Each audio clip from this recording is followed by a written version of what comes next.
வணக்கம் அன்பின் கிறிஸ்தவ பிள்ளைகளே, ஏசப்பா இன்று உங்களுக்கு கொடுத்த கட்டளை பிரமாணம்.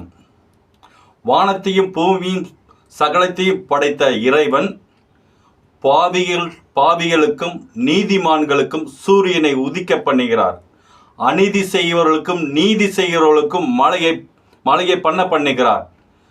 பாவம் செய்கிற அக்கிரமம் செய்கிற ஒவ்வொருவருக்கும், பிரிவினையை உண்டாக்குற ஒவ்வொருவருக்கும், நன்மை செய்கிற ஒவ்வொருவருக்கும், ஒற்றுமையை உருவாக்குற ஒவ்வொருவருக்கும் சகலத்தையும் தேவன் தினசரி படைத்து கொண்டிருக்கிறார்.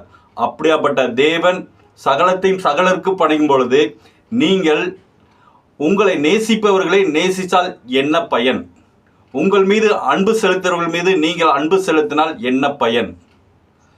இதை குறித்து நீங்கள் தேவன் கொடுத்த கட்டளை பிரமாணத்தை ஒரு தடையாவது யோசித்து பார்த்திருப்பீர்களா?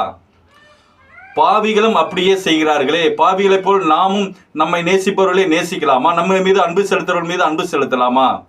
அதனால் தேவனுடைய கட்டளை பிரமாணத்தை இன்னதென்று உணர்ந்து செயல்படுங்கள். இதுவே உங்களுக்கு இன்று கொடுக்கிற நற்செய்தி. எடுத்து பிடித்திருந்தால் லைக் பண்ணுங்க, கமெண்ட் பண்ணுங்க, ஷேர் பண்ணுங்க, கண்டிப்பாக சப்ஸ்கிரைப் பண்ணுங்க. தேங்க்யூ. Praise Lord.